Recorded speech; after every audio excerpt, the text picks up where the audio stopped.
Hello everyone. मित्रांनो, मी ओमकार. मित्रांनो, आज आहे ना आपण जे इंजिनिअरिंग लाईफमध्ये काय काय घडत आहे त्या रिलेटेड आपण आपल्या चॅनेलवर घेऊन येणार आहे. आता लाईक स्किल, तुम्ही इंजिनिअरिंगमध्ये आहेत ना, कुठल्या स्किल करायला पाहिजे, स्किल डेव्हलपमेंट, तुमचे इंजिनिअरिंगचे प्रोजेक्ट, प्लेसमेंट, जॉब ऑपॉर्च्युनिटी, त्याच्या रिलेटेड आपण ह्या पॉडकास्टमध्ये पूर्ण एक्सप्लेन करणार आहोत. आता आपण आहे का नाही, सौरभ सर हे गेस्ट आहेत आपले, ते आहेत का नाही, आता त्यांचं इंट्रोडक्शन करते. सर, तुमचं इंट्रोडक्शन द्या आपल्या. Okay. My name is Saurabh Dinkar Gaikwad. मी एच जी प्रोजेक्टवाला फाउंडर. इंजिनिअरिंग प्रोजेक्ट प्रोव्हाइड करतो स्टुडंटला. आणि स्टुडंटला लाईफमध्ये जे प्रॉब्लेम्स आहेत, जसे की रिझ्यूम बिल्डिंग झालं, स्किल डेव्हलपमेंट झालं, मार्केटमध्ये काय काय स्कोप आहे स्टुडंटला अजून माहिती नाही, त्या रिलेटेड मी इन्फॉर्मेशन प्रोव्हाइड करतो. आपल्या लिंक्डइनला फॉलोअर चांगले आहेत, आपण तिथून आपण प्रोव्हाइड करतो. ऑल महाराष्ट्रात आणि बाकीचे पण कर्नाटकचे आहेत किंवा पंजाबचे स्टुडंट आहे, आपण त्यांना सगळे प्रोव्हाइड करतो. तुमचे काय स्टुडंटचे जर काय प्रॉब्लेम असेल तर विचारू शकतात, आपण सांगून देऊ ते पण. अच्छा. सर, आहे का नाही, आता मेन आपल्या स्टुडंटचा डाऊट असतो. आता फर्स्ट इयरमध्ये आला, सेकंड इयर आला. फर्स्ट इयरमध्ये काही स्टुडंट एक दे जास्त लक्ष देत नाही, बट सेकंड इयरपासून इंजिनिअरिंग लाईफ स्टार्ट होते. आता सेकंड इयरमध्ये स्टुडंटने काय काय करायला पाहिजे? लाईक फक्त तुम्ही एका ब्रँच रिलेटेड नका सांगू, ऑल ओव्हर जे इंजिनिअरिंगचे स्टुडंट असतात ना, त्यांचा म्हणजे सेकंड इयरला त्यांनी कुठल्या कुठल्या स्किल डेव्हलप करायला पाहिजे त्या रिलेटेड तुम्ही एक्सप्लेन करा. हां, पहिली गोष्ट स्टुडंटला, आता मी पण इंजिनिअरिंगमधून आलेलो आहे, त्यामुळे मला पण माहिती आहे की काय काय प्रॉब्लेम्स येतात. पहिली गोष्ट, फर्स्ट इयर स्टुडंटचं झाल्यानंतर जेव्हा सेकंड इयरला जातात त्या कंडिशनला स्टुडंटला CGPA म्हणजे मार्किंग स्कीम, म्हणजे जास्त मार्क्स पाडणं किंवा सगळ्यांपेक्षा टॉपर राहणं, या गोष्टीमध्ये स्टुडंट राहतात. की कॉम्पिटिशन पण मार्केटमध्ये आता बघितलं तर खूप आहे. आता सेकंड इयरला गेल्यानंतर त्यांनी कॉलेजच्या करिक्युलम सोबत त्यांनी स्किल डेव्हलपमेंटचा म्हणजेच की त्यांनी कोर्सेस केले पाहिजेत. कोर्सेस आता मार्केटमध्ये बघितलं तर प्रत्येक कंपनीचं, प्रत्येक त्यांच्या प्लॅटफॉर्मला इंटर्नशिप झालं किंवा कोर्सेस झालं अवेलेबल आहे. आता त्यांनी ते कोर्सेस केले पाहिजेत. आता रोजचा जो टाइम बघितला, आता रोजचा टाइम असतो की कॉलेज असतं दिवसभर स्टुडंटचं, त्याच्यानंतर त्यांचा जो सोशल मीडियावरती जे टाइम जातो, त्यांनी त्याच्या ह्याच्यावरती स्किल डेव्हलपमेंटवरती काम केलं पाहिजे आणि कोर्सेस केले पाहिजे. ठीक आहे सर, एकदम सरांनी पूर्ण एकदम प्रॉपरमध्ये एक्सप्लेन केलेलं आहे. तुम्ही म्हणजे सेकंड इयरमध्ये काय काय करायला पाहिजे. ओनली जे फक्त इंजिनिअरिंगचे सब्जेक्ट वगैरे ते तर चालत राहतात, त्यांनी क्लिअर होऊन जातात, बट तुम्हाला स्किलकडे पण फोकस करावं लागतं. आता मेन विषय येतो मित्रांनो, जे आता तुम्ही लास्ट इयरला गेलात, लास्ट इयरमध्ये काय असतं माहिती आहे का, तुमच्या लास्ट इयरचा प्रोजेक्ट असतो. परत मेन म्हणजे आता तुम्ही एखाद्या जॉबला गेलात. आता जॉबला फर्स्ट टाईप काय म्हणतात, तुमचा रिझ्यूम आम्हाला सेंड करा. रिझ्यूम म्हणजे काय असतं, आता सर आहे ना तुम्हाला प्रॉपरमध्ये एक्सप्लेन करतील ॲक्च्युली रिझ्यूम मध्ये काय असणार आहे आणि रिझ्यूम तुम्ही कसा बिल्ड करायला पाहिजे, रिझ्यूम कसा तयार करायला पाहिजे. ओनली रिझ्यूम म्हणजे एक कागद नाही, रिझ्यूम खूप प्रॉपर असतं. त्याच्यामध्ये ना तुम्हाला वेगवेगळं नवीन नवीन काहीतरी ऍड करावं लागतं. ते सर तुम्हाला एकदम प्रॉपरमध्ये एक्सप्लेन करतील. सर, रिझ्यूम बिल्डिंगचं एक्सप्लेन करा आपल्या स्टुडंटला. हां, रिझ्यूम बिल्डिंग. पहिली गोष्ट रिझ्यूम बिल्डिंग म्हणजे कॉलेजमध्ये स्टुडंटला सांगितल्यानंतर स्टुडंट काय करतात, एखादा प्लॅटफॉर्म बघतात, त्याच्यावरती त्यांचे काही स्किल आहेत किंवा काय काय एज्युकेशन आहे ते टाकतात आणि डायरेक्ट कॉलेजला देतात. त्यानंतर प्लेसमेंटला त्यांना प्रॉब्लेम येतो.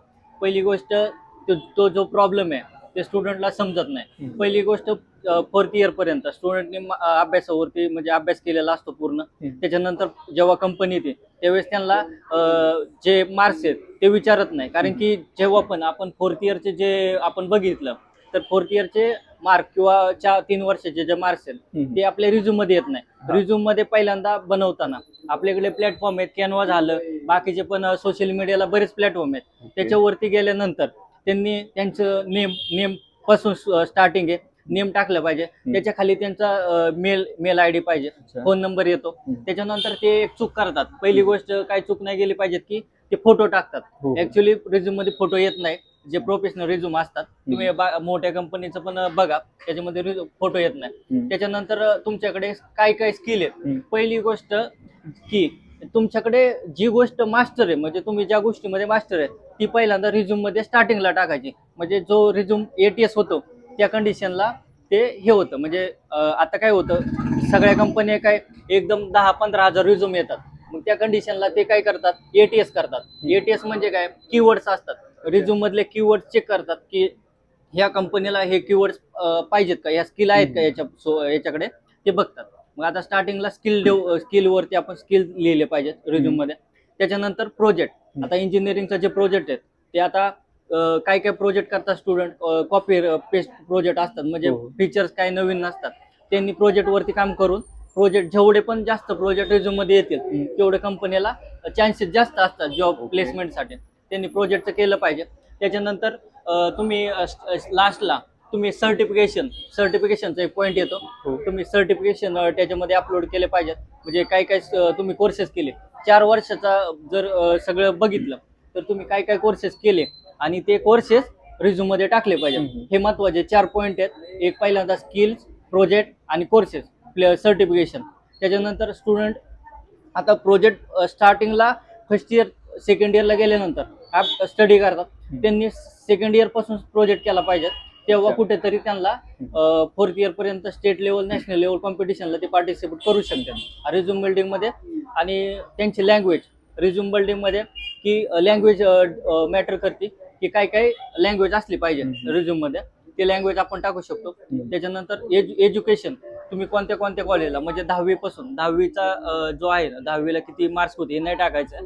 कोणत्या कॉलेजला होता 10वी शाळेमध्ये 10वीला आणि 11वी 12वीचं कॉलेज, इंजिनिअरिंगचं कॉलेज, अशा टाईपचं मध्ये रिझ्यूम बनवायचा. असे रिझ्यूम बिल्डिंग असते. आता स्टुडंटचा प्रॉब्लेम काय होतं, स्टुडंट 4th इयरला गेल्यानंतर जे जे क्लासेस आहे किंवा इन्स्टिट्यूट आहे त्यांच्या सोबत कॉन्टॅक्ट करतात की आम्हाला सर रिझ्यूम बनवायचा आहे किंवा आमच्याकडे स्किल नाही. त्यावेळेस त्यांना प्रॉब्लेम येतो. त्यांनी ते केलं पाहिजे. असं रिझ्यूम बिल्डिंग केलं पाहिजे त्यांनी. Thank you sir. रिझ्यूम बिल्डिंग विषयी एकदम प्रॉपर मध्ये तुम्ही गायडन्स केलेला आहे आपल्या स्टुडंटला. आता सरांचं मी आणखी थोडंसं जास्त इंट्रोडक्शन देतो. सर ऑलरेडी सरांचे खूप सारे 1000+ प्रोजेक्ट त्यांनी प्रॉपर डिझाईन केलेले आहेत लास्ट इयरचे. आणि मेन म्हणजे काय आहे माहिती का, त्यांचं ना त्यांना नॅशनल लेवलचे, स्टेट लेवलचे खूप सारे असे अवॉर्ड आहेत त्यांच्याकडे आणि त्यांनी एकदम प्रॉपरमध्ये एक्सप्लेन केलेलं आहे. सर माझा आणखी एक क्वेश्चन असणार आहे. ओके. लाईक आता लास्ट इयरचे प्रोजेक्ट खूप मॅटर करतात रिझ्यूम मध्ये ऍड करण्यासाठी. त्या प्रोजेक्ट रिलेटेड थोडंसं गाईड करा आपल्या स्टुडंटला, म्हणजे ऍक्च्युअली प्रोजेक्ट कसा करायला पाहिजे, प्रोजेक्टमध्ये काय काय कन्सेप्ट पाहिजे आणि प्रोजेक्ट म्हणजे काय असतं ते एकदा प्रॉपरली एक्सप्लेन करा. प्रोजेक्टचं जे स्टुडंटचा जो डाऊट आहे ना, ते स्टुडंटचा एक प्रॉब्लेम आहे की लास्ट इयरला गेल्यानंतर ते प्रोजेक्ट वरती कुठंतरी आयडियाज भेटते का, कोणत्या तरी प्लॅटफॉर्मला किंवा IEEE पेपर भेटतोय का. जेव्हा कॉलेजमधून सांगतात त्या कंडिशनला स्टुडंट काय करतात, त्यावेळेस प्रोजेक्टचं बघतात. पण आपण जेव्हा फर्स्ट इयर सेकंड इयरला जातो तेव्हा स्टुडंटने की प्रोजेक्ट काय केलं पाहिजे हे 4th इयर्सच्या स्टुडंट जे आहेत त्यांच्याकडून थोडं हे घेतलं पाहिजे, गायडन्स घेतला पाहिजे की प्रोजेक्ट काय केला पाहिजे. त्याच्यानंतर त्यांनी आयडिया शोधली पाहिजे मार्केटमध्ये काय काय प्रॉब्लेम आहेत. आता छोटे छोटे प्रॉब्लेम्स असतात, घरामधले झाले, बाहेर इंडस्ट्री लेवलचे झाले. एका प्रॉब्लेमने खूप मोठे एक इंडस्ट्री उभी राहू शकते किंवा एखादा मोठा प्रोजेक्ट होऊ शकतो. आणि प्रोजेक्टचा एक स्कोप आहे की जो प्रोजेक्ट आपण करतोय हा युनिक असला पाहिजे. युनिकचा अर्थ आहे की स्टुडंट काय करतात, मागचे प्रोजेक्ट घेतात, त्याच्यामध्ये 1-2 फीचर्स ऍड करतात, पण एक प्रॉब्लेम घेतला पाहिजे. एक 6 महिने, 1 इयर त्याच्यावरती प्रॉब्लेम वरती काम करून प्रोजेक्ट बनवलं पाहिजे. आता फायनल इयरचा जो प्रोजेक्ट असतो त्याच्यामध्ये स्टुडंट काय करतात की प्रोजेक्ट कुठून म्हणजे बनवतात किंवा प्लॅटफॉर्मवरून बनवून घेतात, पण त्यांना ते ऍक्च्युली समजत नाही की प्रोजेक्ट कसा बनवला पाहिजे. प्रोजेक्टमध्ये बरेच फीचर्स ऍड करू शकतो आपण आणि प्रोजेक्ट बनवू शकतो. अशा टाईपचा प्रोजेक्ट. आणि प्रोजेक्ट आपल्या रिझ्यूम मध्ये खूप, मी मागाशी पण सांगितलं तुम्हाला की प्रोजेक्ट रिझ्यूम मध्ये असलं पाहिजे, कारण तिथून तुम्हाला चान्सेस वाढतात की कंपनीमध्ये जॉब मिळण्यासाठी. असं प्रोजेक्ट डेव्हलपमेंट वरती असतं, हे स्टुडंटने केलं पाहिजे. आता सर थोडंसं आणखी एक्सप्लेन करा, लाईक मार्केटमध्ये आता लास्ट इयरचे प्रोजेक्ट किंवा इंजिनिअरिंग झाल्यावर स्कोप काय आहे. मार्केटमध्ये आता जर स्कोप बघितला, AI आलंय. आता मागचं जे वेबसाईट झालं, ऍप्लिकेशन झालं, त्याचे सगळे AI मुळे, म्हणजे नाही का, आता जर आपलं मोठ्या मोठ्या ज्या कंपनी बघितलं, IT च्या झालं, कम्प्युटरच्या झालं, त्यांच्याकडे आता हायरिंग नाहीये म्हणजे सध्या तरी. कारण की ते त्यांच्याकडे स्टुडंटला जे करतात स्टुडंट, त्या स्टुडंट कडून कंपनीला काहीतरी बेनिफिट झाला पाहिजे. हे होत नाही. त्यासाठी स्टुडंटने मार्केटमध्ये काय स्कोप आहे हे बघितलं पाहिजे. आता सोशल मीडियावरती GPT झालं, AI बॉट झालं, याच्यावरती टाकल्यानंतर समजतं.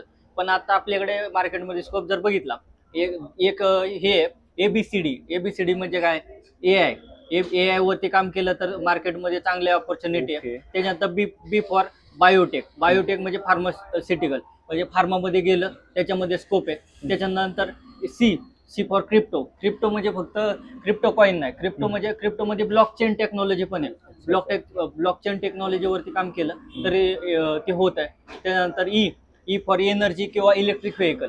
आता मार्केटमध्ये जर बघितलं इलेक्ट्रॉनिक्स इलेक्ट्रिकलचे जे आहे स्टुडंट, त्यांनी एनर्जी म्हणजे रिन्युएबल एनर्जीवरती काम केलं किंवा इलेक्ट्रिक व्हेकलवरती काम केलं, तर त्यांचं मार्केटमध्ये 10x रूल म्हणजे 10x म्हणजे 10 पटीने एका स्टुडंटपेक्षा पुढे जायचा एक मार्केटमध्ये हा स्कोप आहे. ह्याच्यावरती त्यांनी काम केलं पाहिजे.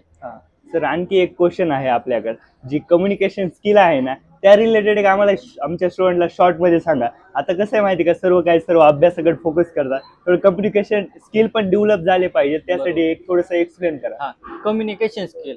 आता आपण जर बघितलं स्टुडंटला फर्स्ट इयर ते फोर्थ इयर पर्यंत प्रेझेंटेशनसाठी पीपीटी प्रेझेंटेशन असतं. त्यावेळेस त्यांना पीपीटी प्रेझेंट करायला लावली तर बोलताना त्यांचा म्हणजे कुठंतरी डिस्कम्युनिकेशन होतं, म्हणजे प्रॉपरली होत नाही. त्या कंडिशनला त्यांना मार्क्स पण कमी पडतात. त्याच्यानंतर कंपनीचा इंटरव्ह्यू असतो. इंटरव्ह्यूमध्ये विचार केला तर जे कम्युनिकेशन असतं, पहिली गोष्ट स्टुडंटने आय कॉन्टॅक्टने बोललं पाहिजे. म्हणजे पुढच्याच्या आय कॉन्टॅक्टमध्ये जेव्हा बोलेल तेव्हा त्याच्यापर्यंत आपली जी गोष्ट आहे ती पोहोचते. ते कम्युनिकेशन स्किलमध्ये आलं पाहिजे. किंवा स्टेज डिअरिंग, त्यांनी कुठंतरी पुढे जाऊन बोललं पाहिजे. ते प्रेझेंटेशन झालं, कुठंतरी इव्हेंट असेल, इव्हेंटमध्ये जाऊन बोललं पाहिजे. कोणती म्हणजे लाज न बाळगता त्यांनी त्या गोष्टी केल्या पाहिजे. तेव्हा कम्युनिकेशन स्किल त्यांचं डेव्हलप होऊ शकतं. आणि त्यांना कम्युनिकेशन स्किल डेव्हलप करावंच लागणार आहे. इथून पुढे AI आलंय आणि हे एवढं फास्ट आहे की त्यांना सगळं ते प्रॉपरली स्क्रिप्ट देऊ शकते की तुम्ही कम्युनिकेशन स्किलवरती कसं काम केलं पाहिजे, स्किल डेव्हलपमेंटवरती कसं काम केलं पाहिजे, हे सगळं भेटतं, अवेलेबल आहे. पण ते स्टुडंट करत नाही. आता सर तुमचं मी IMP सोल्युशन हबचं मी बघितलं, स्टुडंटला पण सांगतोय. IMP सोल्युशनचं बरेच तुमचं ॲप आहे, चॅनल आहे, व्हॉट्सअप हे पण आहे. त्याच्यावरती बऱ्याच स्टुडंटनी म्हणजे नाही हेल्प झाली स्टुडंटला. स्टुडंटने डाउनलोड पण केलेलं आहे. आय थिंक त्यांनी तिथून घेतलं पाहिजे मटेरियल. आता मी आपल्या IMP solution hub application related सांगतो. जी IMP हे सोल्युशन हब ॲप्लिकेशन आहे ना, तिथं already 20K plus student already join आहेत, म्हणजे तेवढ्या स्टुडंटनी डाउनलोड केलेलं आहे. आणि जे टेलिग्राम चॅनल आहे ना, तिथं पण एक 40,000च्या आसपास स्टुडंट जॉईन आहेत. आणि मेन म्हणजे आता जेवढे सरांनी किंवा आमच्या ह्याच्यामध्ये पूर्ण आम्ही डिस्कशन केलं ते आहे ना, तुम्हाला आमचं चॅनल जॉईन करावं लागेल. मी ना डिस्क्रिप्शनमध्ये त्याची लिंक देत आहे तुम्हाला. सर्व तिथं रिझ्यूम बिल्डिंगचे वगैरे किंवा जॉब ऑपॉर्च्युनिटी सर्व काही म्हणजे आयडिया तिथं तुम्हाला भेटून जातील. त्यासाठी तुम्ही आमच्या चॅनलला जॉईन करा. मित्रांनो, आमची म्हणजे जी कन्सेप्ट आहे ना ती कशी वाटली ते आम्हाला एकदा कमेंटमध्ये हे करा. आणि तुमचे काही नवीन डाऊट असतील ना ते पण तुम्ही ह्याच्यामध्ये मेन्शन करू शकतात. आणि व्हिडिओ कशी वाटली ते पण एकदा कमेंट करा. थँक्यू.